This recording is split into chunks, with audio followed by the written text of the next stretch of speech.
근데 원장님 유튜브 보면 음식의 중요성에 대해서 말씀을 많이 해주시는데 언제부터 음식의 중요성을 느끼셨어요? 제가 이제 고등학교 졸업하면서부터는 계속 객지 생활을 했죠. 아. 그래서 혼자 뭐 사먹고 하다 보니까 네. 건강 챙길 시간이 없었는데요. 그러다가 결혼을 하고 나니까 몸이 좀 좋아지더라고요. 집에서 밥을 먹으니까. 네. 그러다가 또 최근에 제가 기러기 생활을 한 6년 정도 했습니다. 네. 당시에 이제 코로나 사태까지 겹쳐가지고 매일 음식을 사 먹고 시켜 먹고 하다 보니까 몸이 많이 축났어요. 뭐 지방간도 생기고 중성지방도 올라가고 막 이렇게 되다가 이제 현재는 또 집사람이 귀국을 해가지고 집에서 밥을 먹으니까 또 몸이 좋아지더군요. 그래서 집밥이 중요하다는 것을 느끼게 됐고요. 사실 이 환자분들하고 한의원에서 상담을 하다 보면은 아주 많은 분들이 영양제를 굉장히 많이 드시거든요. 그러니까 몸을 챙기기 위해서 비타민 C다, 비타민 D다, 뭐 오메가3다, 뭐 하루에 5개에서 10개까지 막 먹고 계신데 사실 이런 영양제라는 것들이 다들 이 합성 화학 제품이잖아요. 그래서 내 몸에 잘 맞지 않을 때는 심지어 독으로 작용할 수도 있거든요. 그래서 음식은 항상 자연 그대로 먹을 때 가장 해가 없다 이런 것을 느끼게 되어서 환자분들께 이제 영양제 먹지 말고 그런 영양 성분들이 자연 그대로의 음식에 다 있으니까 그것들로 음식을 섭취하시면 더 건강 관리하는데 좋겠다 이런 생각이 들어서 시작하게 되었습니다. 그러니까 음식으로 건강을 얻을 수도 있고 잃을 수도 있다 이런 말씀이신 거죠? 그렇죠. 이 음식이라는 것이 사실은 내 몸을 구성하는 성분이거든요. 어제 내가 먹은 음식, 빵을 먹었든지 밥을 먹었든지 라면을 먹었든지 그 성분이 오늘의 내 몸의 구성 성분이 되는 거예요. 이게 무슨 말이냐 하면은 1930년대에 쉔하이머라는 교수님이 실험을 했는데요. 음식에 방사능을 입혀서 먹인 다음에 실험주에게 3일 뒤에 조사를 해봤더니 그 실험주의 온몸에 그 음식이 다 퍼져 있더라는 거죠.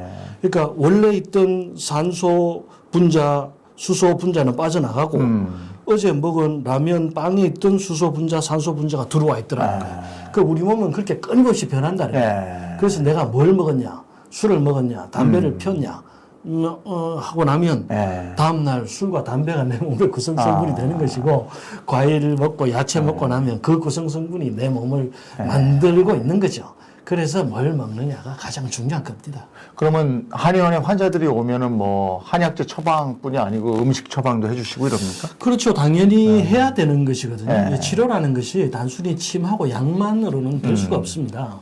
환자분들이 자신의 환경에 맞는 음식을 제대로 먹어야 질병을 치료할 수 있는 것이고요. 그래서 음식 처방에 많은 시간을 할애하죠. 또 많은 환자분들이 자신에게 맞는 음식이 뭔지 궁금해 하십니다. 그럼 나이가 들수록 꼭 챙겨 먹어야 되는 영양소 이런 것도 있습니까? 사실 이제 그런 영양소라는 건 없죠. 모든 영양소가 다 중요합니다. 많은 것은 많은 대로 중요하고 적은 것은 적은 대로 중요하죠. 근데 그 중에서 이제 한 가지 딱 꼽으라면 단백질을 꼽을 수 있겠습니다. 우리 몸에 단백질이 부족하면 무슨 일이 일어납니까? 사실 우리 몸을 구성하는 성분의 대부분은 물이에요. 한 60에서 70%가 물이죠. 그 외에 단백질이 한 20% 되고 지방이 한 20% 됩니다. 그래서 단백질이 굉장히 중요하죠. 사실 단백질이 아닌 몸이 없어요. 머리카락도 단백질, 손톱도 단백질, 피부도 단백질, 근육도 단백질이죠. 근데 혈관도 단백질입니다. 또 내장, 위장, 소장, 대장도 단백질이죠. 단백질이 없으면 몸을 구성할 수가 없어요. 그래서 나이가 들수록 단백질이 더 중요해지는 것이고요. 나이가 들수록 또 단백질이 계속 줄어들기 때문에 근육 빠지는 것처럼 내장에 있는 혈관이나 호르몬이나 이런 것들이 모두 부족해질 수가 있습니다. 특히 단백질이 부족해지면 제일 먼저 생기는 부작용이 근육이 빠지는 것이고요. 하루가 다르게 근육이 빠지잖아요. 그다음 두 번째는 부종이 잘 생깁니다. 부어요? 혈관 내에 알부민이라는 단백질이 유지가 되지 않으면 삼투압이 맞지 않기 때문에 체액이 밖으로 흘러나오죠. 그래서 몸이 붓게 됩니다. 그리고 성장 호르몬도 단백질이 주성분이거든요. 성장 호르몬을 만드는데도 단백질이 부족해지면 안 되고, 뭐 사람들이 가장 관심이 많은 피부도 전부 단백질이기 때문에 단백질이 부족해지면 피부 탄성이 떨어지고 노화가 더 빨리 오게 되죠. 굉장히 중요하군요. 중요하죠. 그래서 나이 들면 단백질 보충을 확실하게 해줘야 된다 이런 얘기 많이 듣는데 근데 고기 우리가 단백질 하면 떠올리잖아요. 고기 먹어야 된다. 근데 그게 소화가 안 되는 분들은 어떡합니까? 단백질을 어떻게 보충합니까? 그렇죠. 단백질 하면 이제 육류 단백질, 네. 그다음에 그 바다 물고기 단백질이 네. 있고, 그다음에 식물성 단백질도 있죠. 그런데 이제 보통 한의원에 오시는 분들은 대부분 환자분들이 많다 보니까 위장이 약하신 분들이나 연세가 많으신 분들은 네. 육식 자체를 소화시키기가 힘들다고 하시는 분들이 많습니다. 위장이 약해져서 소화가 잘 안 되고 또 치아가 튼튼하지 못하니까 소화시키기가 힘든 거죠. 그런 경우에는 이제 식물성 단백질이나 달걀, 그리고 요즘은 단백질 파우더도 많이 드시더군요. 그런 것도 많이 권장합니다. 요즘 사람들은 오히려 또 고기를, 어르신들 소화 안 되는 분들 빼고는 고기를 너무 많이 먹으면 또 단백질 과다 아닙니까? 그렇죠. 요즘 사람들이 예전보다는 고기를 훨씬 많이 먹죠. 네. 그런데 통계를 보면 한국인들의 단백질 섭취량은 여전히 적다고 합니다. 그래서 비만으로 고생하시는 분이나 뱃살이 아주 많이 나오신 분 아니고는 조금 더 먹는 것이 좋습니다. 근데 단백질을 그 하루 섭취량으로 먹어야 됩니까? 일주일 또는 한 달 섭취량으로 먹어야 됩니까? 보통 이제 하루 섭취량이 1kg당 1g 정도 먹으면 된다고 하거든요. 60kg이면은 60g 정도 먹으면 되죠. 너무 조금이다. 그렇게 얘기하는 분들이 많아요.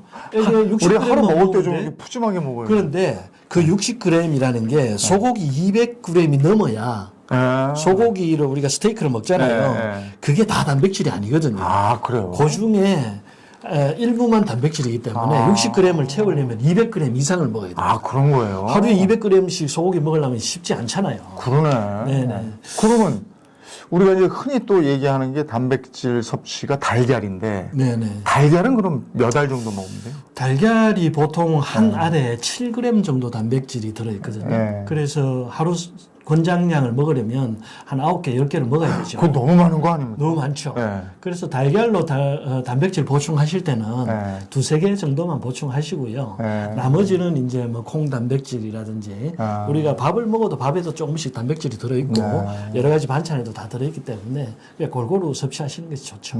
근데 달걀은 굉장히 영양소가 풍부한 식재료로 알고 있는데 달걀이 가지고 있는 효능은 어떤 게 있습니까? 달걀이 완전 식품이죠. 네. 달걀, 우유 이런 것들을 완전 식품이라고 하는데요. 달걀 하면 이제 첫째 단백질은 흰자에만 들어 있습니다. 노른자에는 거의 없고요. 그다음 그 외의 영양분은 전부 노른자에 들어 있죠. 달걀 노른자에 뭐 철, 아연, 셀레늄, 비타민들이 전부 들어 있어서 면역력을 증진시켜주는 효과도 있고요. 또 달걀에 중요한 것이 콜린이 풍부해요. 이 콜린이라는 것이 뇌신경 전달 물질인 아세틸콜린의 전구 물질이거든요. 그래서 뇌신경을 활성화시키기 때문에 치매 예방에도 좋고 기억력 향상에도 도움이 되죠. 또 눈 건강에도 도움이 됩니다. 제가 이 비법 약차라고 알려드리는 것 중에 석창포, 인삼을 달걀과 같이 먹으라고 하거든요. 석창포와 인삼이 전부 이제 이 눈의 황반 변성을 예방해주는 루테인, 지아잔틴 이런 것을 활성화시켜줍니다. 또 탈모에도 도움이 되죠. 뭐 손톱이 부석할 때도 도움이 되고 왜냐하면 단백질이니까. 그다음에 달걀 노른자에 비오틴이라는 비타민도 풍부하기 때문에 두피를 건강하게도 해주고요. 또 혈전 생성을 억제해서 심혈관 질환을 예방하는 효과도 있습니다. 저는 달걀 먹을 때 삶은 달걀도 좋아하지만 달걀 프라이해서 먹는 거 좋아하거든요. 어떤 방법으로 먹는 게 제일 흡수에 좋아요? 보통 삶아서 먹는 것이 흡수에 제일 좋다고 하죠. 그 중에서 반숙이 제일 좋고요. 그 외에 뭐 달걀 프라이나 찜이나 스크램블은 모두 비슷한 것 같습니다. 대신 이제 구운 달걀은 달걀이 너무 건조해지기 때문에 소화에도 좀 어려움이 있고 굽는 과정에서 영양 손실도 생깁니다. 그리고 날달걀은 감염의 위험이 있기 때문에 요즘은 피하시는 것이 좋습니다. 그러면 달걀 후라이해서 먹을 때도 약간 저 노른자 안 터트리는 정도로 살짝 그렇죠. 익혀서 먹는 게 살짝 익히는 게 좋죠. 아, 그게 좋겠네. 네네. 기름 너무 많이 두르지 마시고요. 근데 달걀을 너무 먹으면 항상 콜레스테롤이 걱정돼가지고요. 그렇죠. 근데 사실 이 콜레스테롤이라는 것은 아주 중요한 영양분이거든요. 우리 성 호르몬도 전부 콜레스테롤이고 피부를 형성하고 있는 세포의 모든 막이 인지질이라는 콜레스테롤 성분으로 되어 있거든요. 그래서 콜레스테롤이 부족해지면 몸이 뻣뻣해집니다. 사람이 이렇게 유연하게 움직일 수 있는 네. 것도 다 콜레스테롤 때문이죠. 그래서 좋은 콜레스테롤은 항상 좀 섭취를 해주시는 것이 좋고요. 대신 달걀 노른자에는 아까 말씀드린 콜린 성분이 풍부하기 때문에 달걀의 콜레스테롤을 좋은 콜레스테롤인 HDL로 전환시켜주는 효능이 있습니다. 그래서 달걀 노른자는 안심하고 드셔도 됩니다. 근데 노른자 운동하는 분들 보면 노른자 빼고 흰자 드시고 막 이래요. 노른자, 흰자 이거는 어떻게 해야 되는 거예요? 그러니까 이제 운동하시는 분들은 단백질이 필요한 거예요. 네. 운동만 해서는 근육이 잘 안 생기거든요. 네. 그래서 단백질 섭취 충분히 해주셔야 되잖아요. 그 단백질이 흰자에만 들어있습니다. 그래서 흰자만 먹는 거죠. 취향에 따라서 여러 가지 영양분이 다 필요하신 분들은 네. 흰자, 노른자 같이 드시면 되고 단백질만 필요하신 분들은 흰자만 드시면 되고 그렇죠. 그 콜레스테롤이라는 거는 그럼 노른자에 있는 겁니까? 그렇죠. 콜레스테롤은 전부 노른자에 들어있습니다. 그러니까 콜레스테롤 걱정 있는 분들은 그걸 빼고 드시는구나. 그렇죠. 이 콜레스테롤은 쉽게 말하면 기름이에요. 그러니까 노른자는 기름기가 있잖아요. 흰자는 기름기가 없잖아요. 예. 네. 알겠습니다. 김순렬 한의사와 함께 우리 몸에 좋은 음식 얘기 나눠보고 있습니다. 계속해서 할 건데요. 여성들의 몸에 좋은 음식은 어떤 게 있는지 그 얘기를 또 해주신다고 그래요. 남성분들 그렇다고 또 좌절하지 마십시오. 남성 몸에 좋은 것도 얘기를 해드리겠습니다. 기대해 주십시오. 한의원에 환자들 오시면 주로 어떤 증상을 호소하는 분들이 많이 계세요? 예, 저희 한의원에는 주로 자율신경 실조증 환자분들이 많고요. 또 위장질환 환자분들도 많습니다. 제가 원래 주 전공이 부인과학이거든요. 그래서 부인과 환자도 많죠. 근데 자율신경 실조증은 뭐예요? 자율신경이라는 것은요, 왜 우리가 교감신경, 부교감신경 들어보셨나요? 예. 생물 시간에 배웠어요. 그렇죠. 우리 몸을 살아있는 상태로 유지하는 기본적인 어떤 기능을 조절하는 것인데요. 네. 그러니까 밥 먹으면 위산이 나오고, 네. 눈으로 보면 초점 맞추고, 걸어갈 때 넘어지지 않게 네. 균형 맞춰주고 하는 것들이 저절로 다 이루어지잖아요. 네. 이게 자율신경이죠. 아. 그런데 그게 이제 균형이 깨지면 그런 것들이 느껴지기 시작하는 그렇군요. 거예요. 예, 교감신경이 흥분하면 왜 우리가 화났을 때 예. 심장 막 뛰고 주먹에 힘 들어가고 눈에 불 켜지고 이런 위급 상황에 발생하는 행동들이 교감신경이고요. 그냥 편안할 때 우리가 이제 밥 먹고 배부르고 등 따시고 편안하고 누워 있다든지 하는 것은 부교감신경이 이제 조절을 하는 거예요. 근데 그게 균형이 잘 맞을 때는 편안한 것이고 보통은 스트레스를 많이 받으면 교감신경이 흥분하죠.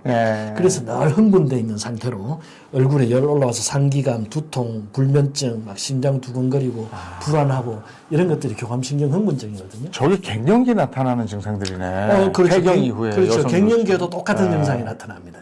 그런 것을 다 합쳐서 네. 자율신경 실조증이라고 하는 거예요. 그 부인과 환자들이 많다. 이거면 환자분들이 주로 여성분들이 많으시겠네요. 그렇죠. 네. 그리고 이번에는 저 여성 건강에 대한 얘기를 좀 집중적으로 나눠볼 텐데 네. 여성에게 있어서 가장 흔히 나타나는 질환은 어떤 게 있습니까? 여성은 특유의 질병이 있습니다. 남성과 여성의 신체적 구조가 다르기 때문이죠. 또 여성은 아무래도 근육량이나 대사량이 남성에 비해서 조금 떨어지잖아요. 그래서 혈액순환 관련 질환이 더 많습니다. 남성분들은 주로 혈액순환이 잘 되지 않을 때 피로감이나 근육통을 많이 호소하는데요. 여성분들은 이 피로감과 근육통과 더불어서 흔히 말하는 아랫배가 차다, 손발이 시리다 하는 증상을 더 많이 호소하시죠. 특히 자궁 쪽의 순환이 나빠지면 생리통이나 생리불순 같은 등과 함께 갱년기 증후군도 더 심하게 올 수가 있고요. 아랫배가 찬 증상을 특히 많이 호소하십니다. 아랫배 관리가 중요한 이유 따로 있겠습니까? 우리 몸의 이 컨디션을 좌우하는 가장 중요한 지표를 저는 혈액순환이라고 보거든요. 혈액순환이 잘 되는 사람이 몸도 더 따뜻하고 건강한 겁니다. 체온이 떨어지면은 면역력이 떨어지기 때문에 아무래도 체온이 좀 떨어지는 사람들은 덜 건강하다고 볼 수 있죠. 혈액순환이 왜 중요하냐면 혈액이 우리 몸의 체온을 유지하는 기본 요소이기 때문에요. 피가 따뜻한 사람이 몸이 따뜻한 것이고 피 속의 면역세포, 영양물질, 노폐물 수송까지 다 이루어지기 때문에 혈액순환이 잘 되지 않으면 건강을 잃을 수밖에 없죠. 그래서 혈액순환이 잘 되지 않으면 일단 몸이 냉해지고 손발이 차지고 대사 기능이 떨어지게 되어 있습니다. 그러면은 손발이 차고 이런 증상이 지속되고 이러면 일단 좀 관리 좀 하셔야 되겠네요. 그렇죠? 그렇죠. 이제 이 아랫배가 찬 것이 중요한 이유가 뭐냐 하면요. 우리 몸의 혈액순환 중에 복강 혈액순환이 조금 특이하거든요. 예. 심장에서 피가 나와가지고 대동맥을 지나서 이 복강으로 피가 들어오면 위장, 소장, 대장, 방광, 자궁 등 영양을 다 거치고 난 혈액이 위로 올라갑니다. 다시 위로 올라갈 때 간으로 올라가거든요. 전체 혈액이 간으로 올라가기 때문에 올라가기가 힘들잖아요. 중력 때문에. 그래서 이 간에서 먼 곳, 제일 먼 곳이 어딜까요? 아, 복강 내에서요? 예. 이 아랫배죠? 그렇죠. 아랫배, 항문, 방광, 전립선 이런 데단 말이에요. 그래서 복강 내에 병이 잘 생기는 곳이 치질 잘 생기잖아요. 남자분들은 전립선 비대증 잘 생기죠. 여자분들은 방광염이나 자궁 질환이 잘 생기는 거예요. 혈액순환이 잘 안 되니까 아랫배가 차지는 거죠. 그러면 아랫배가 찬 여성들의 경우, 뭐 남자도 마찬가지겠습니다만은 음식으로 나을 수 있습니까? 네, 음식으로 당연히 충분히 치료할 수가 있습니다. 그럼 뭐가 있겠습니까? 아랫배가 찬 여성들에게 좋은 음식 첫 번째는 쑥이고요. 두 번째는 계피고 세 번째는 당귀 되겠습니다. 예. 어떤 기능들을 해요? 이런 것들이? 쑥이 여성들에게 좋은 것은 잘 알려져 있죠. 쑥의 주요 성분 중에 유파틸린이라는 것이 있는데요. 이게 복강 내 혈액순환을 도와줍니다. 또 그래서 위산의 분비도 조절해주고 또 위점액의 분비를 도와서 소화기능도 도와줄 수 있고요. 또 피부 미용에도 좋고요. 최근에는 유파틸린 성분이 폐섬유화를 예방한다는 효능도 발표되고 있고 급성췌장염에도 일부 효과가 있다는 보고도 있습니다. 그러면은 쑥을 아침에 그 쑥 찰떡 같은 거 있잖아요. 그렇죠. 쑥 많이 넣고 네네. 그런 거 아침 식사 대용으로 드시면 좋겠네요. 그렇죠. 쑥이 어쨌든 몸을 덮여주고 혈액순환을 도와주는 데는 굉장히 좋죠. 또 쑥도 종류가 여러 종류가 있던데 뭘 먹어야 됩니까? 쑥은 종류가 아주 많습니다. 그 중에 이제 크게 세 가지로 나눌 수가 있는데요. 우리가 보통 약쑥이라고 하면 황해쑥이 있고요. 또 간질환에 사용되는 임진쑥, 뭐 개똥쑥이 있죠. 일반적으로 몸을 따뜻하게 해서 혈액순환을 돕는 쑥은 황해쑥이고요. 임진쑥과 개똥쑥은 주로 간염이 있거나 몸에 염증이 있을 때 치료하는 약재로 사용되기 때문에 성질이 찹니다. 그래서 몸이 냉하신 분들은 주의하시는 것이 좋습니다. 그렇게 많은데 쑥 종류가 내 몸에 맞는 쑥, 어떤 쑥을 고르는 게 좋습니까? 쑥은 아까 말씀드린 대로 아무 데서나 잘 자랍니다. 그래서 전국 어디를 가도 만날 수가 있죠. 그런데 일반 노지에서 자란 쑥은 매연이나 중금속, 뭐 먼지, 농약 이런 데 오염되기가 쉽기 때문에 아무 것이나 드시면 안 되고요. 주로 공해가 없는 청정 지역에서 자란 것을 드시는 것이 좋습니다. 특히 약쑥은 바닷가에서 자란 것이 좋다고 하거든요. 해풍이나 해물을 맞아가지고 스트레스를 받으면 이 약효 성분이 더 강화된다고 하네요. 그래서 강화도나 백령도 쑥을 최상품으로 치는 것이죠. 강화쑥, 강화쑥 하죠.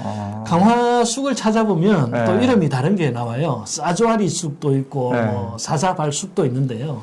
그냥 황해쑥의 일종이고요. 효능은 비슷합니다. 그리고 이제 쑥을 이런 종류의 쑥을 가져다가 말려서 떡으로 버무려서 먹는 경우도 있고 그냥 또 쑥국 해서 먹을 때 있고 쑥떡 이거 어떻게 먹는 게 제일 좋습니까? 쑥은 이제 약재로 사용할 때는 보관의 문제도 있고 하기 때문에 말려서 사용을 합니다. 또 쑥을 말리면 약효 성분이 유효 성분이 더 증가하거든요.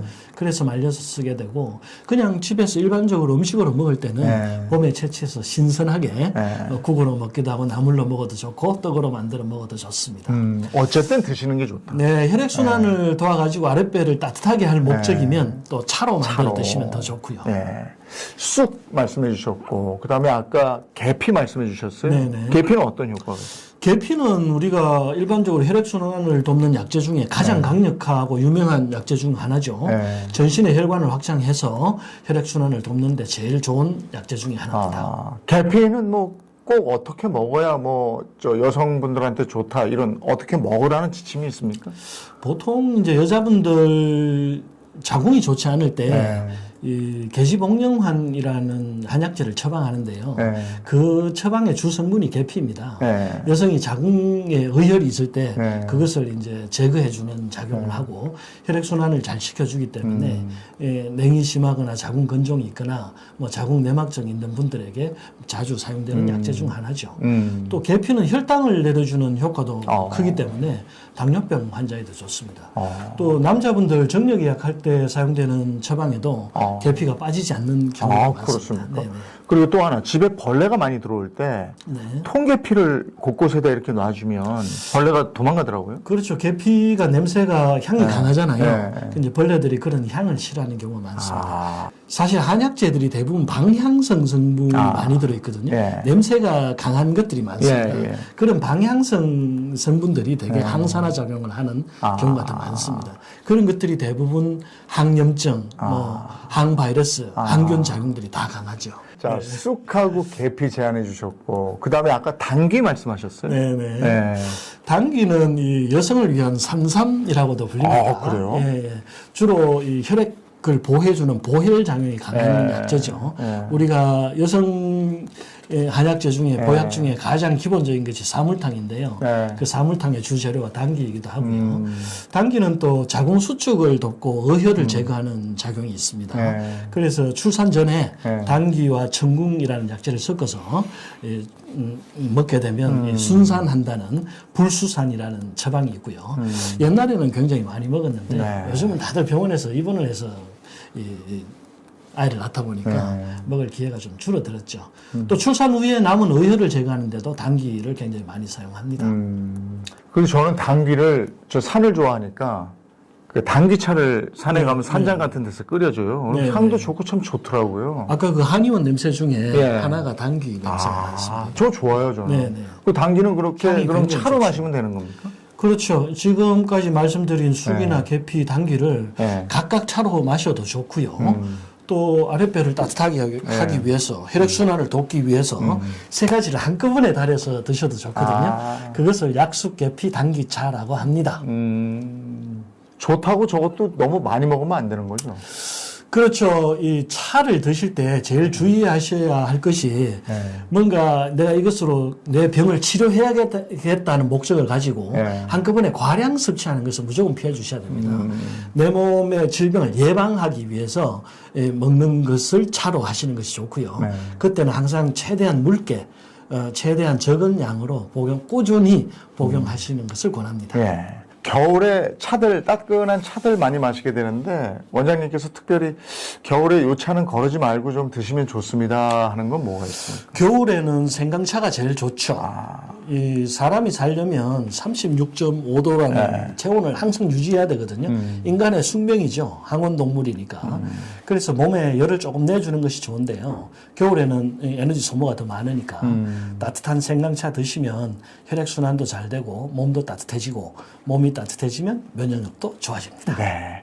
이런 내용들이 지금 이 진짜 식사라는 이 책에 나와 있는 겁니까? 그렇죠. 우리가 사실 일상생활에서 먹는 음식만 조심해도 건강을 유지하는데 50%는 먹고 들어가거든요. 제가 한의원에서 환자분들과 상담을 하다 보면은 간단한 음식인데도 자신에게 맞는지 안 맞는지를 잘 모르시고 궁금해 하시는 분들이 아주 많습니다. 그래서 제가 음식 처방을 하기 시작했고요. 또 한의원이나 병원을 찾지 않더라도 평소 스스로 몸 관리를 할 수 있으면 좋겠다 하는 생각에 이 책을 쓰게 되었습니다. 나에게 맞지 않은 음식은 그 자체가 독이 되는 것이거든요. 또 효과도 없는 영양제를 한 움큼씩 드시는 것보다 진짜 살아있는 자연 그대로의 음식 드셨으면 해서 각각의 질환에 유용한 음식을 찾고 또 각각의 음식들의 효능을 모두 모아서 책을 만든 것이죠. 네. 책 내용 지금 설명을 해주셨으니까 그 암 예방하는 음식부터 우리 몸에 치명적으로 안 좋은 음식들까지 쭉 다 다뤄놓으신 건데 다음번에 한 번 더 나오셔서 이 책 안에 있는 내용을 그 건강한 음식 이야기 들려주시면 어떨까 싶어요. 네, 뭐 건강에 도움될 수 있는 음식들 사전처럼 모아놓은 게 이 책이니까요. 이 책을 토대로 해서 여러 가지 얘기들 더 많이 할 얘기가 많습니다. 언제든지 불러주십시오. 알겠습니다. 우리 건강에 도움이 되는 얘기들 나오셔서 많이 해주시기 바랍니다. 김순열 한의사와 함께했습니다. 고맙습니다. 감사합니다.